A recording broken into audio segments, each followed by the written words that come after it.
Prelims के लिए जो हम लोगों का टेक्निकल का पोर्शन रहता है उसको कैसे करना चाहिए, मतलब आपके हिसाब से किस तरीके का अप्रोच रखना चाहिए? मैं इसलिए पूछ रहा हूँ ना क्योंकि जो गेट के क्वेश्चंस रहते हैं उसमें बहुत सारे न्यूमेरिकल्स रहते हैं, पर जो ईएस के क्वेश्चंस रहते हैं ऑब्जेक्टिव रहते हैं, है ना, और उतना ज्यादा उसमें न्यूमेरिकल नहीं रहता है, जो थ्योरेटिकल पोर्शन ज्यादा रहता है। तो हम लोग किस तरीके से तैयारी करें, ये आप थोड़ा सा बताइए।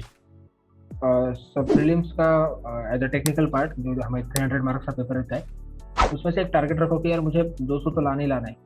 मतलब वो पॉसिबल है नहीं है, वो बात की बात है, लेकिन 200 तो लाने ही लाना है। जब हम प्रिपरेशन साथ में करते थे, जब 500 मार्क्स का मॉक देने जाते थे टेस्ट सीरीज में, तो हम ऐसा तय करते थे कि यार हर एक को 300 लाना है। कभी मिलता नहीं था हमें, लेकिन ऐसा तय करके जाते थे। तो एक टारगेट रखो, नहीं मुझे 300 में से 200 लाना है, तो एक टारगेट आपके सामने रहेगा ना, तो उसके अकॉर्डिंग फिर प्रिपरेशन अपने आप चालू हो जाएगा। अब मेन डिफरेंस ये है सर कि गेट का जो आपने सही बताया सर, 2 मार्क के जो क्वेश्चन रहते हैं ना, उसमें ज्यादा इन डेप्थ थिंकिंग वगैरह लगाना पड़ता है, क्योंकि वहां पर क्वेश्चन 65 है और मार्क्स 100 है और टाइम 3 आवर्स का है। तो यहाँ ऐसा नहीं है, यहाँ टाइम की कमी है। तो क्वेश्चन जो आएगा ना वो एज अ स्ट्रेट फॉरवर्ड आएंगे, एज थ्योरी बेसिस पे, और न्यूमेरिकल भी आए ना वो ज्यादा छोटे आएंगे, और ज्यादा से ज्यादा कैलकुलेटर मतलब कैलकुलेशन है उसमें, लाइक क्यूब रूट निकालना, स्क्वायर रूट निकालना, पाई से मल्टीप्लाई डिवाइड, तो फिर वो कुछ देख लेना। और नहीं तो हमारे मैकेनिकल में एक गामा -1 डिवाइड बाय गामा बहुत बार पूछते हो, 0.2857 के टर्म्स, 1:0.2857, 2:, वो एक बार नोट करके वो भी लिख लेना। और लॉग का log 1 log 2 up to log 20 तक, तो वो ऐसा जो हमने किया था कैलकुलेशन के लिए, तो वो रट लेना सर। तो उसकी वजह से कैलकुलेशन सिंपल हो जाते हैं। और टेक्निकल के लिए फिर से यही कहूँगा सर कि एज अ मैकेनिकल इंजीनियर ना, कुछ लोगों का हमारे थर्मल अच्छा रहता है, थर्मल फ्लूइड पार्ट, कोई लोगों का रोबोटिक्स, मैकेट्रॉनिक्स डिजाइन या वाले फिर और सब्जेक्ट्स बहुत प्रोडक्शन अच्छा ऐसा रहता पार्ट अच्छा रहता है, किसका डिजाइन अच्छा रहता है। तो इनमें से ना ये जो 3 हमारे ब्रांचेस है, उसमें से ना मिनिमम 2 ब्रांचेस पर एज अ ग्रिप होनी चाहिए, लाइक थर्मल प्रोडक्शन पर ग्रिप है तो अच्छा है। अगर एक के ऊपर ही सिर्फ ग्रिप है तो फिर वो मुश्किल जाएगा सर, फिर वो ज्यादा एफर्ट डालने पड़ेंगे। तो मेरा तो ऐसे यही कहना है कि जो जहाँ तुम्हें अच्छा लगेगा, मतलब प्रिपरेशन करने के लिए, अब लाइक थर्मोडायनेमिक्स बहुत अच्छा लगता है, तो वहां से चालू करो। प्रिपरेशन कैसे चालू करो? प्रीवियस ईयर लगा लो पहले, 2 क्लास के, कोई भी क्लास के 2 प्रीवियस ईयर के टेक्स्ट बुक ले लो। और वो भी रहता है कि क्लासेस के जो आंसर्स रहते हैं पीछे और जो एक्सप्लेनेशन दिया है, लाइक एक ने एक ही क्वेश्चन का, किसी ने ए दिया है, किसी ने सी दिया है, तो वो भी रहता है। तो वो तुम्हें खुद से करना पड़ेगा कि कौन सा सही है। और यूपीएससी का कोई अलग ही रहता है, सपोज डी है, तो वो तुम्हें खुद एफर्ट डालना पड़ेगा। जब तुम्हारी अपनी प्रिपरेशन हो जाती है ना सर, तो हमें पता चल जाता है कि नहीं यार इस क्वेश्चन में कुछ गड़बड़ है, इन्होंने सही दिया नहीं आंसर। तो फिर यूपीएससी के साइट पर जाके previous year paper along with answer के डाउनलोड करने का, और सर वो मैच करने का, ये क्वेश्चन का ये आंसर था, और वहाँ पे लिख लेने का। ऐसा मैंने किया था, और उसका फायदा भी होता है सर, क्योंकि यूपीएससी के जो क्वेश्चन है ना, वो काफी बार ना रिपीट भी हो जाते हैं। ऐसा मतलब 5 बार 4 बार रिपीट हुए ऐसे भी क्वेश्चन है। तो वो उसके बारे में पता होना ही चाहिए पहले से कि ये क्वेश्चन आए तो उसका ये आंसर है। तो टाइम भी बचता है सर। और अगर एग्जाम, हाँ ये हुआ प्रीवियस ईयर का। प्रीवियस ईयर पहले फुल अटेम्प्ट करो, उसके बाद फिर सर टेस्ट सीरीज लगाओ, एक ऑनलाइन और एक ऑफलाइन, मैंने दोनों लगाया था।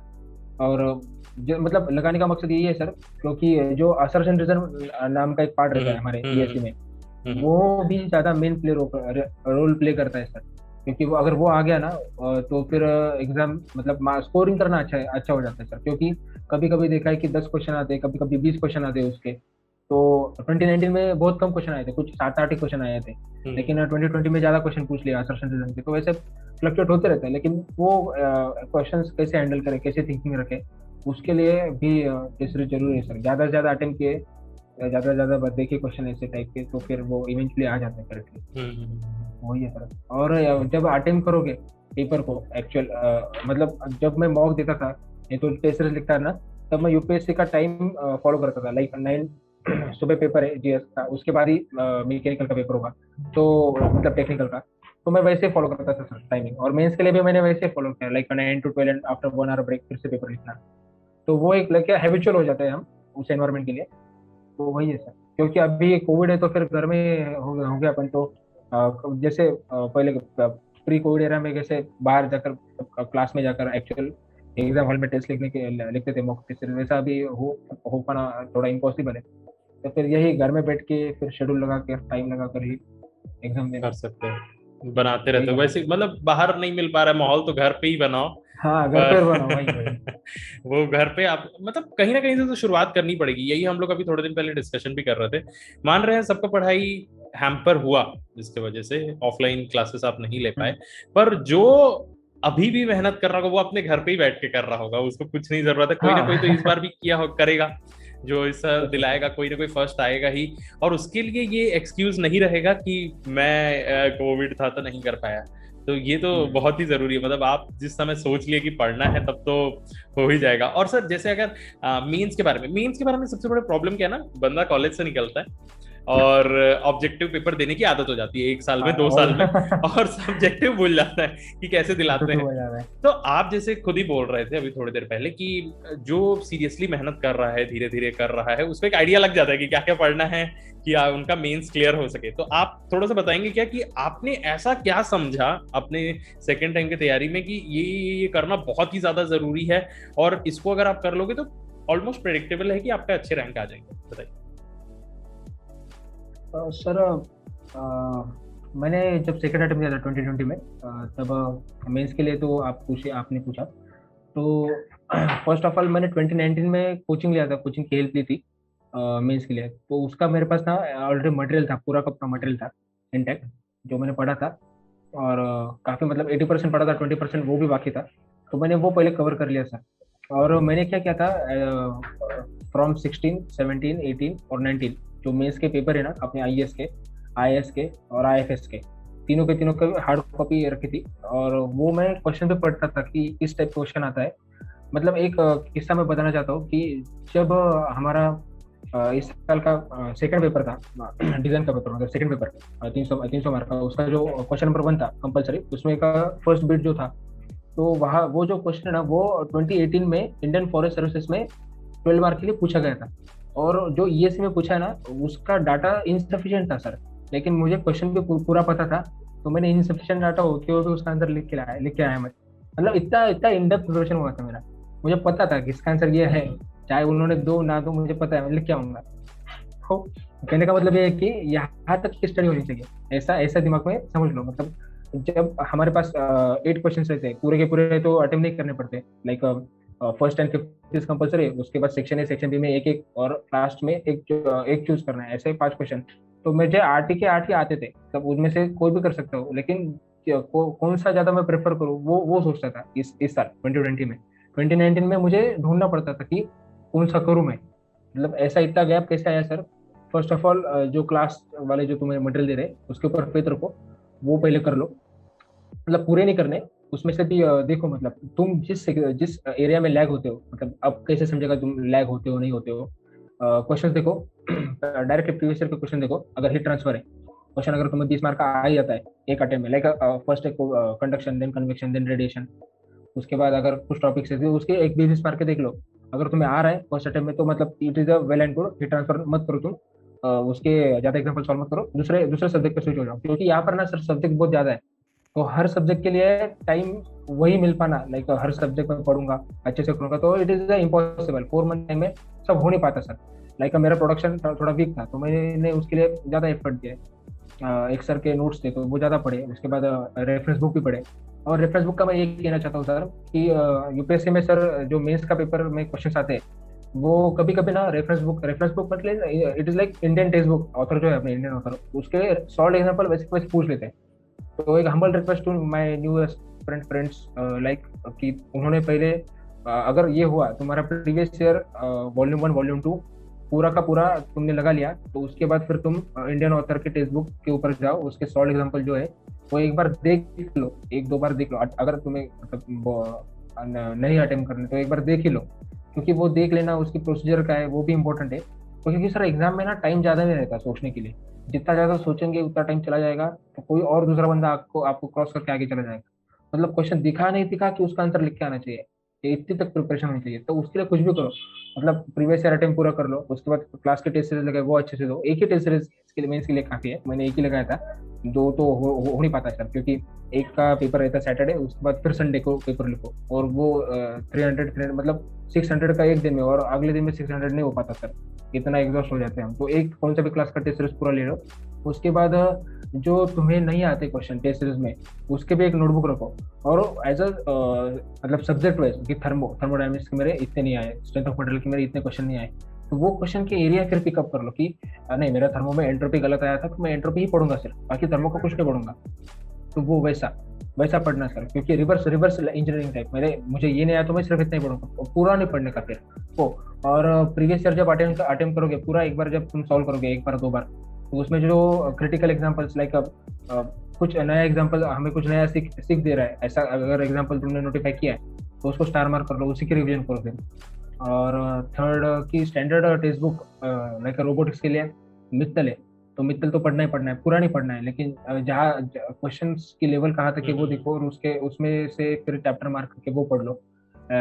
रिन्यूएबल में मटेरियल नहीं मिलता है लोग बोलते हैं, लेकिन उसके लिए BH खान है, तो BH Khan it is simple book, means उसकी लैंग्वेज भी बहुत अच्छे समझ में आता है, तो वो थ्योरी के लिए भी। और न्यूमेरिकल न्यूमेरिकल में only for this solve numerical, unsolve के लिए जाने का नहीं है, तो वहाँ वो होगा, वो मिल जाएगा मटेरियल।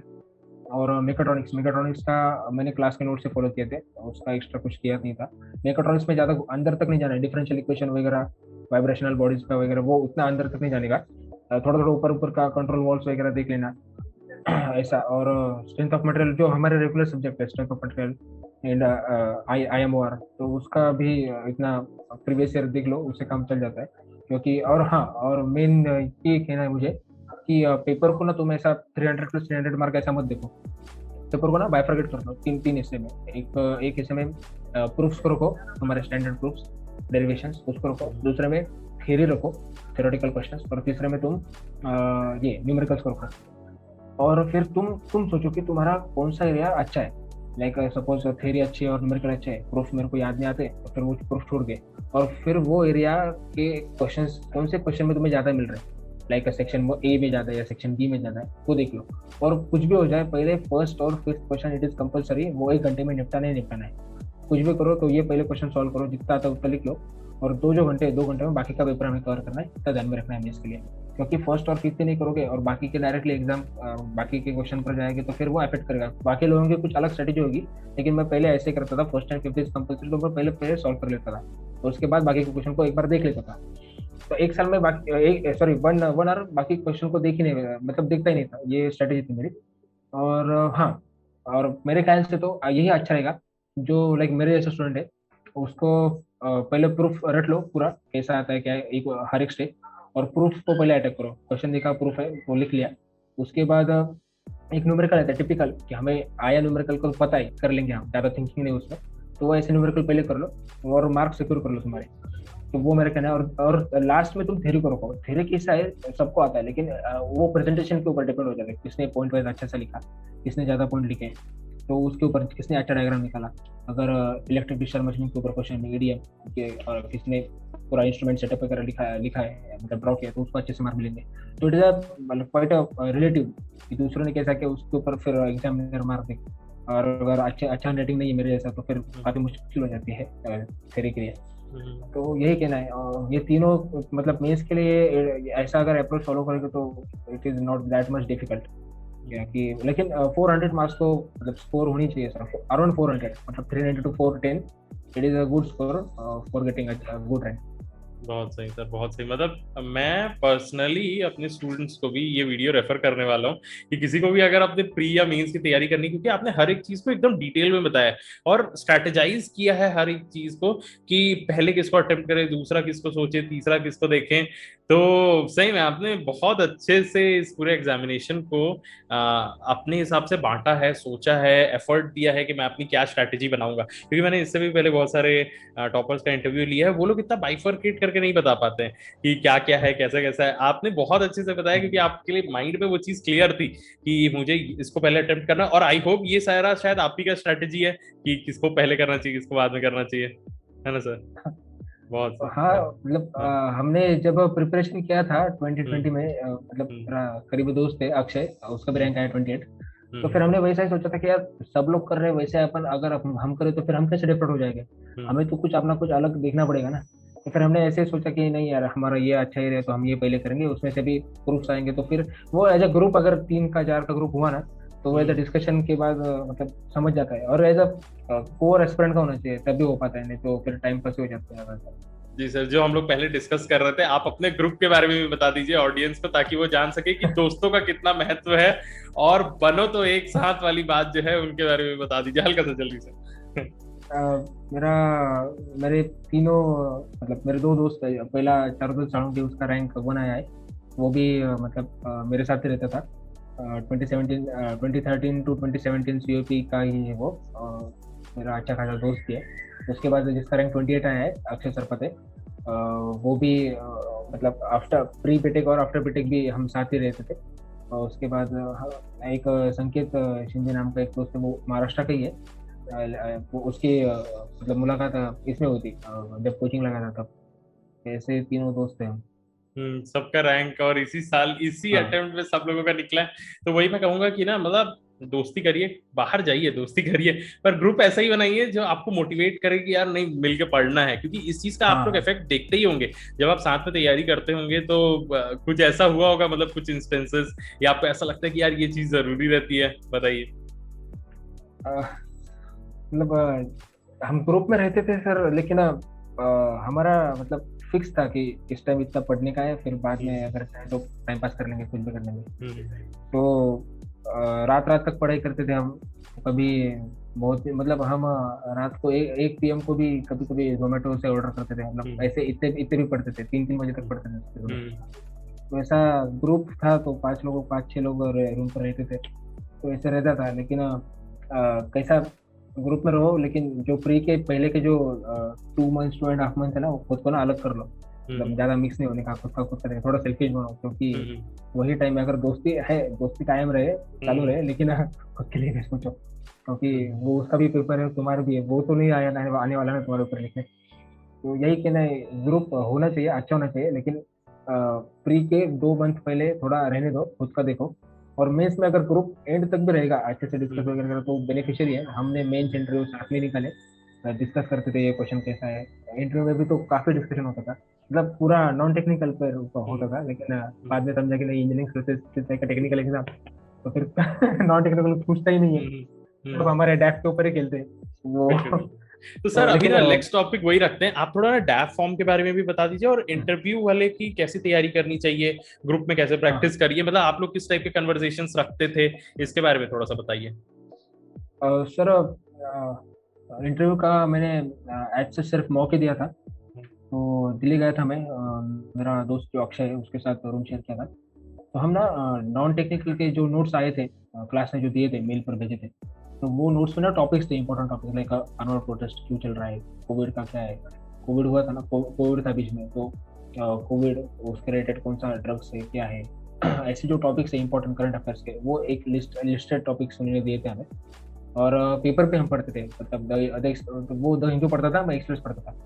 तो पेपर का हैबिट था मुझे, तो पेपर भी पढ़ता था मैं। तो लाइक करंट जो चल रहा है उसके तो वाकिफ था ही मैं, ये तो चल रहा है, उसके बारे में पूछ लेंगे तो हम बता सकते हैं।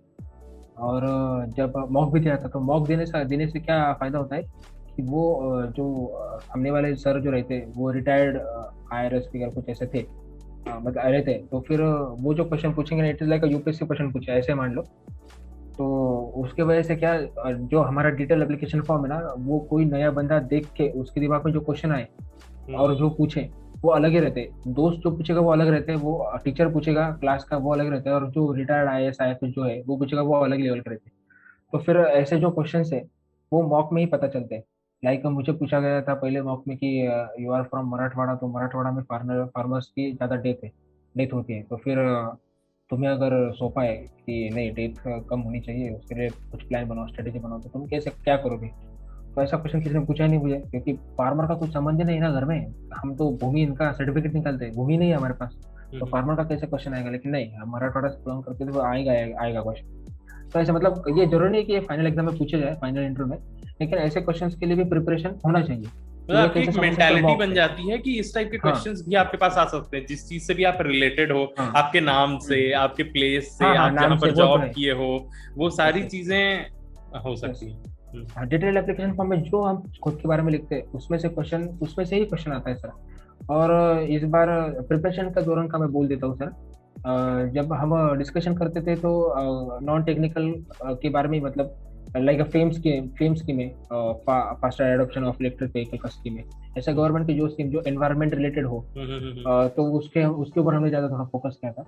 तो वो पढ़ते थे, वो डिस्कस करते थे इसके क्या फायदे हैं, लाइक अभी लिथियम आयन बैटरी है तो उसके डिसएडवांटेजेस क्या है, लिथियम ज्यादा खत्म हो रहा है तो फिर लोग एल्यूमिनियम बैटरीज के ऊपर कैसे शिफ्ट हो रहे हैं, उसके ऊपर क्या रिसर्च चल रहा है, ऐसा डिस्कशन वगैरह होता था। और वो जरूरी है सर, क्योंकि out of the box question आए तो वो रिस्पॉन्ड करने के लिए हमारे पास कंटेंट होना चाहिए, और ऐसा वेग कंटेंट नहीं है तो प्रैक्टिकल डेटा होना चाहिए। तो उसके लिए थोड़ा हम रिमेम्बर भी किया था डेटा वगैरह, ऐसा है वैसा है। लेकिन इतना ज़्यादा डेप्थ में पूछते नहीं है सर ईएससी में। ईएससी में वो टेक्निकली पूछते हैं, और टेक्निकल भी ऐसे जैसे मेरा इंटरव्यू जब हुआ था 19 मार्च को हुआ था, हाँ राइट। तो पैनल तो पहले पैनल 7 दिन बाद शायद पैनल चेंज होता है, पैनल के कुछ मेंबर्स चेंज हो जाते हैं। मेरा ओल्ड वाला पैनल था जो 15 से चालू हुआ था ना, वही पैनल था 15, 17, 18, 19 और 20 में चेंज हुआ। तो वो मैं पैनल में मैम थी। तो वो पैनल कैसा था, वो सिर्फ प्रोडक्शन, हमारा प्रोडक्शन सब्जेक्ट था तो प्रोडक्शन के ऊपर ही पूछता था। वो प्रोडक्शन के रेट, उसकी वेल्डिंग कास्टिंग, वैसे ही सब सब जिसका भी रिव्यू पढ़ लो और जिसको भी पूछ लो ये क्या पूछा यार, प्रोडक्शन पूछा यार, आईएम और पूछा, फिर ये बाकी के सब्जेक्ट नहीं यार कोई नहीं पूछ रहा है। तो फिर ऐसा है, ऐसा कभी कभी ना पैनल ना एक सब्जेक्ट के ऊपर ना बायस रह जाता है। तो मुझे तो पता ही था प्रोडक्शन पूछने वाला, तो मैं पूरा प्रोडक्शन पढ़ लिया और वही प्रोडक्शन पूछ लिया, लेकिन क्वेश्चन रिपीट नहीं होते सर। उन्होंने मुझे मेरा हॉबीज से चालू किया, चेयरमैन साहब ने हॉबीज के ऊपर गए थे। मेरा हॉबी था कुकिंग, तो कुकिंग से फिर वो मैकेनिकल में आए कि कुकिंग के कौन से एप्लीकेशन है मैकेनिकल इंजीनियरिंग में, मैकेनिकल इंजीनियरिंग के कौन से एप्लीकेशन कुकिंग में होते हैं किचन में। तो फिर वो पूछ लिए पूरा, उसमें से फिर टेक्निकल एक्सट्रैक्ट किए कि लाइक हीट ट्रांसफर, थर्मोडायनामिक्स, तो टेक्निकल सब्जेक्ट एक्स्ट्रा किए, उसके ऊपर पूछने लगे। फिर मैडम ने मेरे मेरे मतलब जुबान से फिसल गया कि कोटेड पैनल्स हम यूज करते हैं और कोटिंग का one of the way is cladding operation. तो फिर वो क्लैडिंग की तरफ वो मैडम बोल गए कि क्लैडिंग में क्या कैसे करते हैं, क्लैडिंग कौन से वेल्डिंग, सरफेस वेल्डिंग वगैरह ऐसा पूछने लगे। फिर रोड साइड वेल्डिंग किसको कहते हैं, यही क्यों कहते हैं, उसके सेफ्टी मेजर्स क्या है, ऐसा खुलता है इंटरव्यू, ऐसा खुलने लगा फिर। और मेरा फिर हाँ, और एक कहना चाहता हूँ जिसका गैप ईयर लाइक मेरा गैप ईयर लाइक 18 और 19 था मेरा गैप ईयर। तो वो गैप ईयर के बारे में क्वेश्चन जरूर पूछते हैं कि तुमने अभी तक किया।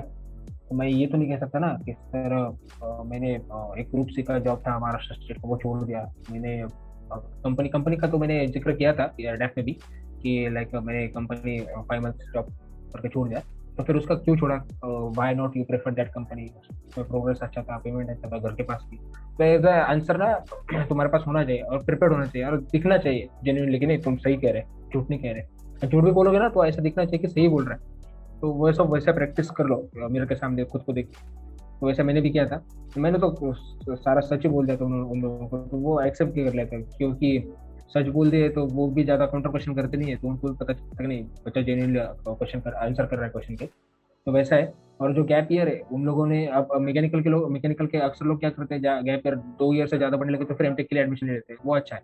तो मैंने गैप ईयर को कैसे एक्सप्रेस किया था, मैंने और वो अक्षय ने, कि हमने SSC JEE 2018 एग्जाम दिया था, हमारा रैंक भी आया था और हमारी पोस्ट भी निकली थी। तो हमने पूरा का पूरा ब्लेम SSC के ऊपर डाल दिया। सर इन्होंने हमको ज्वाइनिंग ही नहीं दिया अभी तक, ज्वाइनिंग दे दी तो हम पहले से ही ज्वाइन कर लेते ना। तो उन्होंने भी एक्सेप्ट किया, हाँ यार सही है। तो चेयरमैन सर हंस के बोल दिया कि यार तुम तो SSC वाले हो क्या, तो तुम्हारी कुछ गलती नहीं, मतलब ऐसे। तो गैप ईयर का क्वेश्चन ऐसे आंसर कर दिया मैंने। तो वो मुझे लगता है कि वो सबसे इंपॉर्टेंट क्वेश्चन है, सबने सोचना चाहिए। जितना ज्यादा जूनियर रहे उसको दिक्कत नहीं आती, लेकिन जब सीनियरिटी हो गई, मतलब ज्यादा उम्र हो गई, तो फिर वो देखते हैं। और ये भी मैंने देखा कि जो वर्किंग प्रोफेशनल्स है, लाइक कोई IOCL में, कोई पार्क में है, तो उसको ना रिसेंटली ज्वाइन जिसने किया है उसको भी उस ऑर्गेनाइजेशन के बारे में थोड़ा इनडेप्थ पता होना चाहिए, मतलब क्या करती है क्या नहीं करती है, उसका मतलब इनडेप्थ थोड़ा होना ही चाहिए। कि ऐसे नहीं कह सकते कि सर मैंने अभी 3 महीने पहले ज्वाइन किया तो मुझे कैसे पता होगा, नहीं होगा ना, ऐसा चलेगा नहीं सर। वो डेफ में पूछते हैं, मुझे भी कंपनी के बारे में पूरा पूछ रहा था, कौन से मेथड्स तुम 5 years वगैरह क्या होता है नहीं होता है कंपनी में, तो ऐसा इंडेप्थ में पूछा था। तो कुछ मतलब पता होना चाहिए सर, बाकी कुछ नहीं। और एक मतलब डिफरेंशिएशन पॉइंट ये करना चाहता हूँ मैं, बाकी PSO मैंने भी CIL का इंटरव्यू दिया, RCF का दिया, NLC का दिया, बार का 2 बार इंटरव्यू दिया है मैंने। तो एक डिफरेंशिएशन पॉइंट ये है apart from this interviews, like a different point ESC में ऐसा कि ESC का इंटरव्यू नहीं रहता सर, वो पर्सनैलिटी टेस्ट रहती है, PT है। तो पर्सनैलिटी मतलब एज अ स्टूडेंट तुम कैसे, एज अ ऑफिसर क्वालिटी तुम्हें है नहीं है, वो ज़्यादा उसके ऊपर फोकस करते हैं, नॉट लाइक तुम्हारा टेक्निकल अच्छा है या नहीं है, उसके ऊपर ज्यादा फोकस नहीं करते। पीएसओ के क्वेश्चन कैसे रहते हैं, फिक्स रहते हैं कि आईओसीएल है तो ये एनएलसी है तो थर्मो से पावर प्लांट से ही पूछेगा, तो उनका डोमेन ही वही है। इसका इसका ऐसा कुछ ये नहीं ना और कि इसी सर्विसेज के लिए एग्जाम हो रहा है, इधर it is like normal 8 department 9 department के लिए उसका जो common you need to have a उनको। ऑफिसर पर्सनालिटी, बस ये हाँ पता यस होना यस सही, चाहिए। बस बस वही वही, बाकी हम्म, कुछ नहीं। कि तो आप वही, इतने और डायनामिक रहो इनडेप्थ कि लोग, टेक्निकल हाँ। में, हाँ बताइए। इनडेप्थ टेक्निकल बार्क में जितना होता है उतना पूछते नहीं है। वो तो नहीं। लेकिन पेपर तुम्हारे सामने पेपर और पेंसिल रहता है तो वहां पूछ सकते हैं कि ड्रॉ करके दिखाओ क्या है क्या नहीं। तो मुझे भी पूछा था, एक कंडीशन दिया था उसके लिए, तुम मोर सर्कल निकालो बोले, तो निकाल दिया था मैंने। तो वैसे सिंपल क्वेश्चन आते, टफ नहीं अच्छा पूछते। अच्छा अच्छा। बहुत सही सर, बहुत सारी चीजें आपने डिटेल में बताई। मतलब मैं ये कह सकता हूँ कि आज तक का जो भी मैंने इंटरव्यू लिया उसमें सबसे ज्यादा डिटेल में आप ही ने हर चीज को ओपन करके बताया है, क्योंकि I think explanation is also art, कि आप कैसे चीजों को डिफाइन करते हो, हर चीज को आपको याद रहे कि मैंने उस समय ये किया था और ये चीजें हुई थी। बहुत कुछ समझ में आया सर, बहुत कुछ। हम लोगों ने हर एक चीज को कवर किया है यहाँ पर, प्री को, मेंस को, इंटरव्यू को। अब हम लोग बस एंड की तरफ आ रहे हैं। मैं बस आपसे एक लास्ट क्वेश्चन पूछना चाहता हूँ कि आपको क्या लगता है कि what is your secret of success? आप ये क्या बोलना चाहेंगे स्टूडेंट को कि मैंने इस चीज को फॉलो किया है, आप भी इस सीक्रेट को फॉलो करिए और आप पक्का इस एग्जामिनेशन में एक्सेल करेंगे?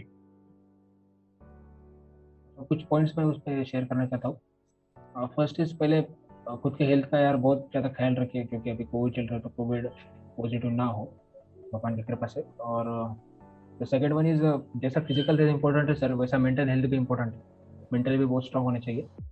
जो भी निगेटिव थॉट्स आएंगे उसको कट आउट करो। जो भी फ्रेंड्स की वजह से आ रहे हैं वो फ्रेंड को अभी थोड़ा निगलेक्ट करो, क्योंकि बोल देते हैं कुछ लोग कि यार कैसे हो पाएगा, इतने बच्चे लिख रहे हैं, इतना हाँ प्रिपरेशन में नहीं है, हाँ मॉक इंटरेस्ट में मॉक में कम मार्क आ रहे हैं। तो ऐसा जो हाँ निगेटिविटी दिमाग में आता है ना, वो हाँ। नहीं आना चाहिए सर, क्योंकि वो एग्जाम के लिए मतलब अपने खुद के फ्यूचर के लिए थोड़ा धोखा है उसमें। तो वो है और अभी तो टाइम भी अभी जो अभी एग्जाम देने वाले प्री का, तो उनके लिए टाइम भी कम है। तो तुम ना ऐसा शेड्यूल फॉलो करो, मतलब एज ए शेड्यूल वाइज चलो कि सुबह कब उठना है कब सोना है। तो अभी थोड़ा ना अभी से चालू करो तो फॉलो करना। और जो भी टेस्ट वगैरह रखेंगे वो यूपीएससी के आस में लिखो, यूपीएससी कैसे कंडक्ट करता है वैसे उसके अकॉर्डिंग तुम्हें अलाइन होना है सर, वो याद में रखो। वैसा मैंने भी किया था। और यार हेल्दी फूड यार, प्लीज़ बाहर का मत खाओ, बिल्कुल नहीं, अवॉइड करो। और हेल्दी फूड रखो, हेल्दी बॉडी रखो, वही है सर। बाकी सब सपोर्ट करते हैं पेरेंट्स वगैरह, तो उनका तो सपोर्ट मिलता ही है। अगर नहीं मिल रहा तो फिर अगर सपोज कोई बाहर है, बाहर के सिटी में रहकर प्रिपेयर कर रहा है, तो एक कनेक्टिविटी रखो, मम्मी से बोलो कुछ आधा घंटा 20 कैसा अच्छा लगता है। और वो वही लगना है, वो पॉजिटिविटी रहना, ये यही इंपॉर्टेंट है सर। क्योंकि कभी कभी हमें भी कम मार्क्स आते थे मॉक में वगैरह, तो थोड़ा डिमोटिवेट फील हो ही जाता है। तो डरने का नहीं, आते तो आते कम मार्क्स, वही थोड़ी यूपीएससी का पेपर होने वाला है, ऐसा सोच लेने का फिर। तो ऐसा ही है सर, जितना हम खुद के ऊपर भरोसा रखेंगे उतना ही अच्छा रहता है। Thank you so much sir, thank you so much. इतनी सारी चीजें और इतना वैल्यूएबल टाइम आपने हमारे साथ शेयर किया। मैं यही कहना चाहता हूँ, जो सर ने कहा है मैं बस एक रिपीट करूंगा बात को। पॉजिटिविटी मेंटेन करके रखिए अपने अंदर, कि कोई भी चैलेंजेस आएंगे। यहाँ पर हमारे साथ टॉपर भी बैठे हुए हैं, उन्होंने भी वही प्रॉब्लम फेस किया है। टेस्ट सीरीज में कम मार्क्स आना, ड्रॉप को जस्टिफाई करना पहले। तो अब आप बाद में यूपीएससी के जो वहां पर इंटरव्यू देंगे उनको आप बताते हो, उससे पहले तो आप सोसाइटी को बताते हो कि आप क्या कर रहे हो ड्रॉप में। ये सारी चीजें पहले आती हैं। फिर आप पॉजिटिविटी, वही दोस्त आपको पहले बोलेंगे कि यार बड़ा डिफिकल्ट है, बड़ा डिफिकल्ट है, पर फिर आप धीरे से उस चीज को ओवरकम करते हुए फिर यहाँ पर आते हैं। तो thank you so much sir, बहुत अच्छा लगा आपसे इतना सारा इंटरेक्शन करके। Thank you sir. और आई होप आपको भी बहुत अच्छा लगा होगा। तो आज के लिए सेशन को एंड करते हैं। वीडियो अगर पसंद आया हो तो लाइक जरूर करिएगा, अपने दोस्तों के साथ शेयर जरूर करिएगा। Thank you so much, bye bye, have a nice day. Thank thank you you. Sir.